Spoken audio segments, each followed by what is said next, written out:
Alguma vez a gente já parou para pensar no que as pessoas mais inteligentes fazem de diferente? Sabe, não se trata de um dom ou de uma genialidade que já nasce pronta. O que vamos explorar aqui são os hábitos que, com base em fontes bem sólidas, podem de fato expandir nossa capacidade intelectual. Vamos mergulhar nisso. Essa é a grande questão, né? A ideia de que inteligência é uma coisa fixa, sabe? Ou se tem ou não se tem, é um pensamento muito comum.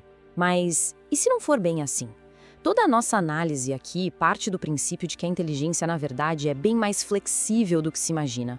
E aqui está o contraste que define tudo. De um lado, a mentalidade fixa, aquela que acredita que a inteligência é estática, o que pode acabar nos limitando. Do outro, a mentalidade de crescimento, que enxerga a inteligência como algo a ser desenvolvido, sabe? Abrindo portas para uma evolução contínua. E olha, as fontes que a gente analisou apoiam e muito essa segunda visão. Então, o ponto crucial é este. Inteligência é uma habilidade que pode e deve ser cultivada. Os hábitos que a gente vai explorar são exatamente as ferramentas para fazer esse cultivo acontecer. É uma habilidade, não um destino selado. A gente organizou essa jornada em 3 partes, ok? Primeiro, vamos ver como abastecer o cérebro com os insumos certos. Depois, como processar tudo isso para gerar um entendimento de verdade. E por fim, como se engajar com o mundo para colocar essa inteligência em prática.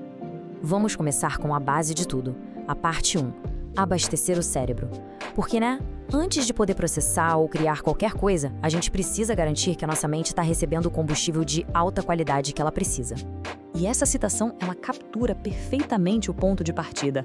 A jornada para o conhecimento, para abastecer a mente, começa com a curiosidade, com o ato de perguntar. É o motor que impulsiona a gente a aprender.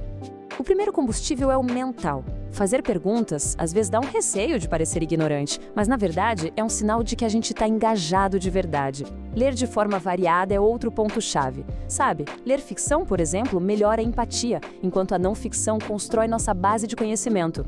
A combinação é poderosa. E claro, as companhias importam. Pessoas que nos desafiam intelectualmente criam um ambiente de contágio positivo, onde o aprendizado acontece quase que sem esforço.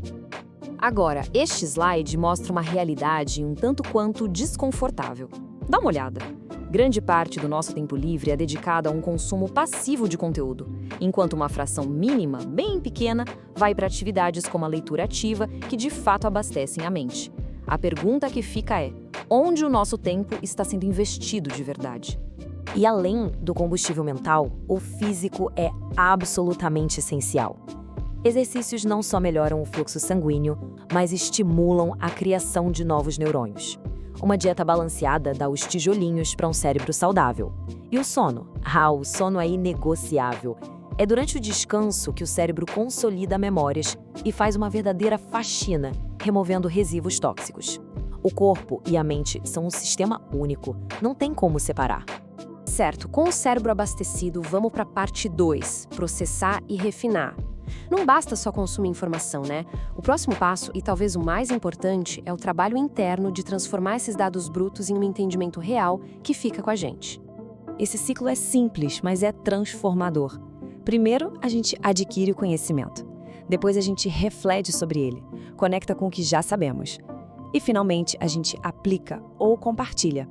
É um processo ativo que nos tira do papel de meros espectadores e nos torna participantes do nosso próprio aprendizado. As ferramentas para isso são bem práticas. Reservar um tempo para simplesmente pensar sem distrações é uma das coisas mais subestimadas na nossa era de informação constante. Manter um diário ajuda a organizar o raciocínio. E, o que é crucial, compartilhar o que se aprende. Tentar explicar um conceito para alguém é o teste definitivo para ver se a gente entendeu mesmo. E isso nos leva à parte final da nossa estrutura: engajar com o mundo. A inteligência não é algo para ser guardado a 7 chaves. Ela cresce, ela se fortalece quando é usada para interagir, entender e navegar no mundo ao nosso redor. E como a gente faz isso? Sendo ativamente observadores, que é a diferença entre só olhar e realmente ver. Estudando o comportamento das pessoas, não para julgar, mas para entender o que nos move como seres humanos. Tentar coisas novas é vital, porque o cérebro cria novos caminhos neurais quando enfrenta o desconhecido. E, claro, jogos mentais são uma forma excelente de manter a mente flexível e ágil. E para se engajar com o mundo de forma eficaz, um ponto rápido, mas crucial, é a seletividade. Pessoas inteligentes sabem que não dá para focar em tudo ao mesmo tempo. Elas priorizam.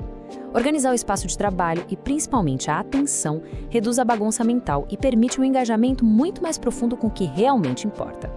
Chegamos à conclusão, ao ponto principal. A chave para tudo que a gente viu não é fazer essas coisas uma vez ou outra, é a consistência. É transformar essas ações conscientes em hábitos automáticos, que se tornam parte de quem somos. E este slide resume de forma brilhante toda a nossa estrutura. As 3 colunas, abastecer, processar e engajar, organizam os principais hábitos que exploramos. É um mapa claro e funcional para o desenvolvimento contínuo da inteligência. No final das contas, o segredo não está em grandes feitos heróicos, mas nos pequenos hábitos praticados com consistência. É essa prática diária que transforma o esforço em algo natural, que se integra perfeitamente à nossa rotina. E para encerrar fica esta reflexão. Não é preciso começar com todos de uma vez. Qual seria o único hábito que, se a gente adotasse agora, hoje, poderia causar o maior impacto? A resposta para essa pergunta, pode ser um ótimo ponto de partida para cultivar uma mente mais afiada todos os dias.